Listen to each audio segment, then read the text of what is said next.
So, good day mga kalapatid. So, nagpakawala ngayon tayo ng mga young birds na sinasanay natin. Yang nasa baba na yan sa bubong, nasa around 35 days old na siya. So, pinakawalan ko siya ngayon.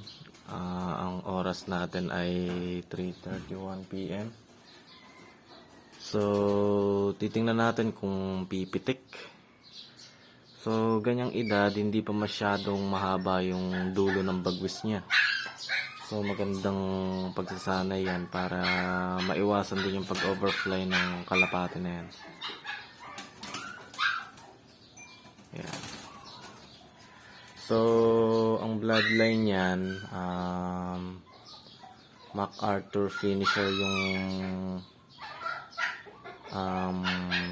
hen, yung magulang niyan, tapos yung cock nabili ko lang sa pet shop, saka club ring nung nabili ko, pinagpares ko. So naka-member pala ako sa GRPC, tsaka sa JPRC, tsaka sa CLRPC.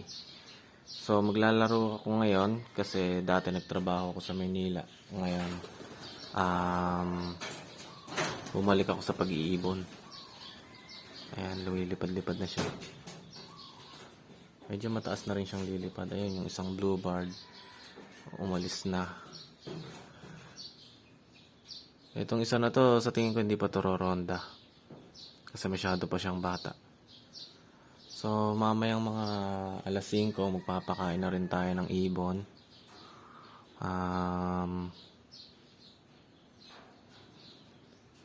Ayan, titingin-tingin lang siya. Ayan siya. So, ganyan lang ako magsanay ng young bird. Pinapakawalan ko lang na ganyan. Tapos, sinahayaan ko na masanay na makita niya yung mga nasa paligid niya sa taas. So, sa pagkukondisyon ng kalapate, ang ginagawa ko, pag training pa lang, hindi ako madalas lang ako mag-loft fly. Mga 5 months old yung kalapate, pakakawalan ko na yan. Or magtotos na ako. Kung south, sa gawing Bulacan ako magtotos. Pagka north naman, sa may gawing Cabanatuan, o sa may gawing NE Pacific. So ganun lang ginagawa ko pagka mga twice kong gagawin yun. Tapos minsan pagka nagte-training ako ng kalapate, kung gusto nyong sumali sa mga club, kausapin nyo lang kung sino yung malapit na nagkakalapate sa inyo, kung naka-member ba sila sa club na pwede nyong salihan. Kasi sa pag-aalaga ng kalapate, kailangan kung gusto nyong may mapala kayo sa pagkakalapate, hindi naman araw-araw may street fight o may yun nga, street fight na pwede kayong salihan. Kung gusto nyong maging makabuluhan yung pagkakalapate nyo, pwede kayong sumali ng club. So ang isang set ngayon ng ring sa GRPC is 500. I mean sa JPRC 500, tapos sa GRPC is 400. 6 na piraso na yon. So pagka sumali kayo ron, alam ko hindi naman ganun kamahal yung membership fee. Sa JPRC, nung sumali ko dun, libre lang yung membership fee. So ganun lang ang ginagawa ko. So sa breeding naman, pagka nag-pair ako ng breeders, una nga pinupurga muna yan, tapos paligo, 3 days flashing or 5 days flashing, yung Betrasin Gold. Tapos, binibigyan ko ng breeder mix. Pero hindi ko muna sila pinagsasama. Mga 1 month ko silang nagkakakitaan lang sa double cage. Tapos, pag pinagsama ko na sila, titingnan ko kung nakakondisyon na, kung maganda na yung katawan. Tapos yung cock, silang dalawa parehas namumuti na ilong, namumulbos. Mas matagal mo kasing i-stock yung kalapate na hindi mo pine-pair, mas maganda yung magiging resulta ng breeding. So sa breeding pa lang, kailangan maganda na yung sistema mo. Kasi pagka minadali mo yan, pwedeng sakitin o hindi matatag yung resistensya ng kalapate na mabibreed mo o mapapalabas mo. So, andyan siya. Ayan. Dapo-dapo lang siya sa may bubong. So, ang binibili ko is breeder mix tsaka Bio 2 o Integra 2000. Yun ang pinapakain ko pagka sa breeders. Pero hanggat hindi ko pa sila pinagsasama, puro breeder mix muna. Saka ako na lang binibigay yung Bio 2 o Integra 2000 pagka na sila. Pagka may pisa na. So 5 days puro breeder mix pa rin after na pisa. Tapos bibigay ko lang yung Integra 2000 pagka pag pang 6 days na hanggang sa mag 30 days old yung young bird. So, ang ginagawa ko ron, isang takal ng breeder mix, tapos kalahating 1/4 ng Bio 2.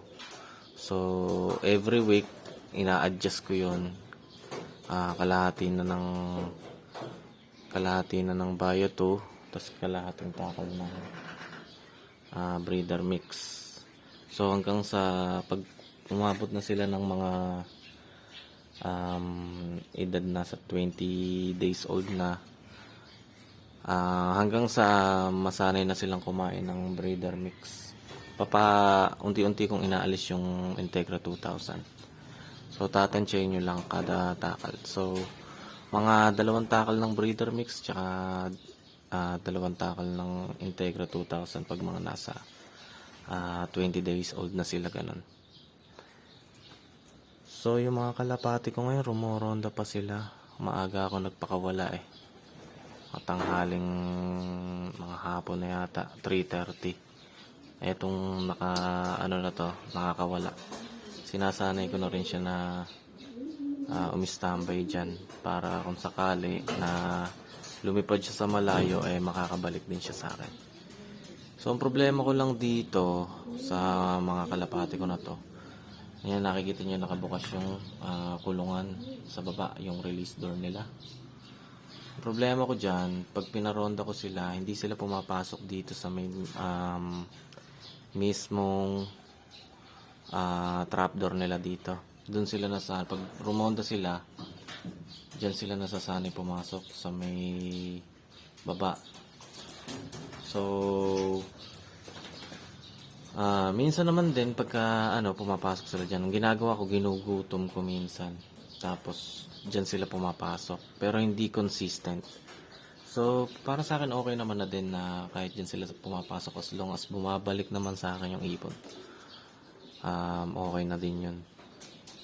So ang gagawin ko dyan sa susunod, since November pa yung south namin, ang naabutan kong ring doon is yung pang south na. So matotal mga 9 months na yung kalapati ko nun. 9 months na siya.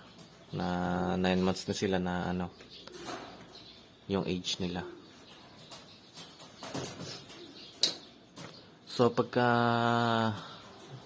sali ng training, tatanda pa yon. So pwede ko pa silang ma-motivate. So, sa pagmo-motivate ng kalapate, ang ginagawa ko dyan, pinaparisan ko syempre, para mas magkaroon sila ng interest umuwi. Kasi ang mindset ng kalapate, uuwi sila kasi may pagkain sa bahay at masarap yung kinakain nila, yun nga, Ito yung ginagamit ko na pag napatoka sa kanila, flyer mix. Yan. Mura yung Hagibis na flyer mix, mga nasa 39 pesos per kilo lang yun.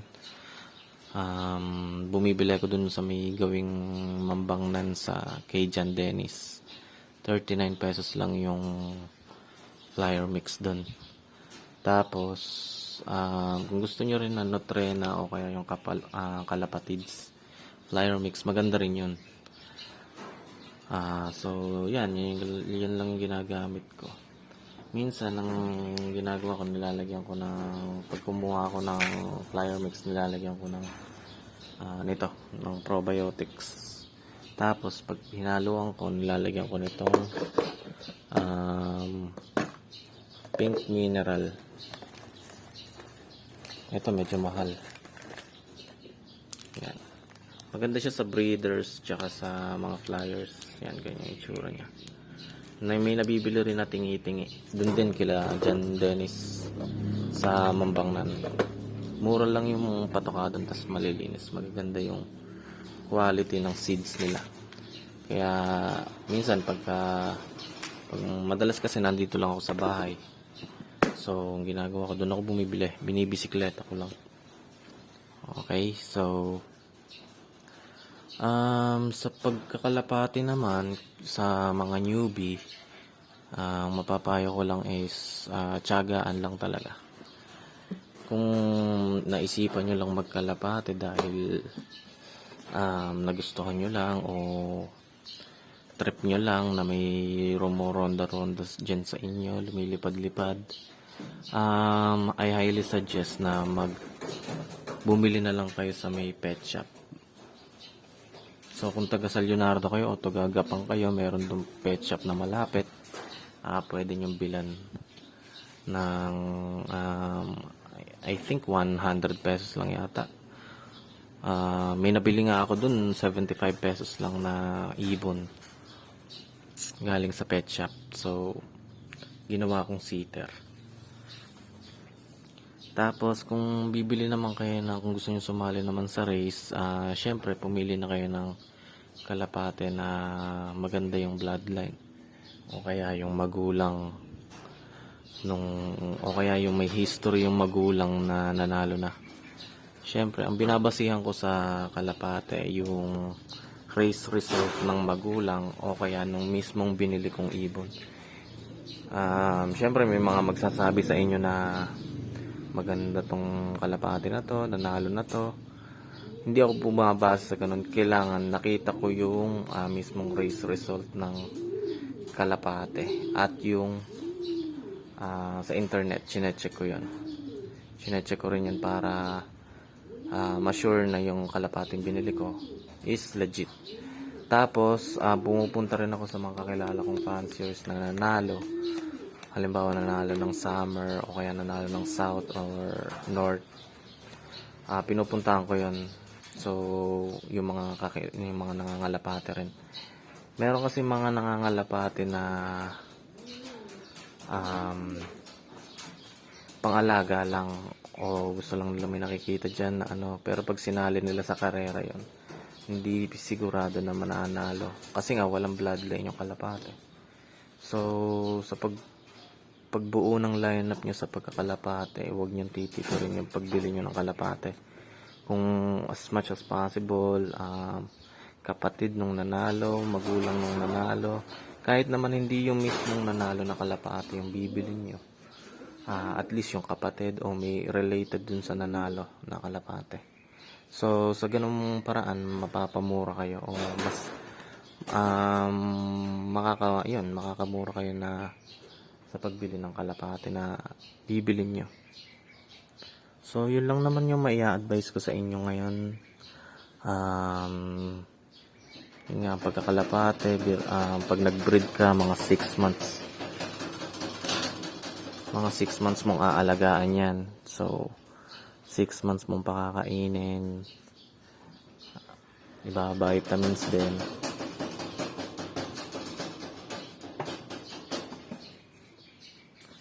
So, gano'n na lang yung video natin ngayon. So sana may natutunan kayo sa mga newbie. Sana i-subscribe nyo rin yung YouTube channel ko. Yun lang. Good luck mga kalapatid sa mga darating pa nating races.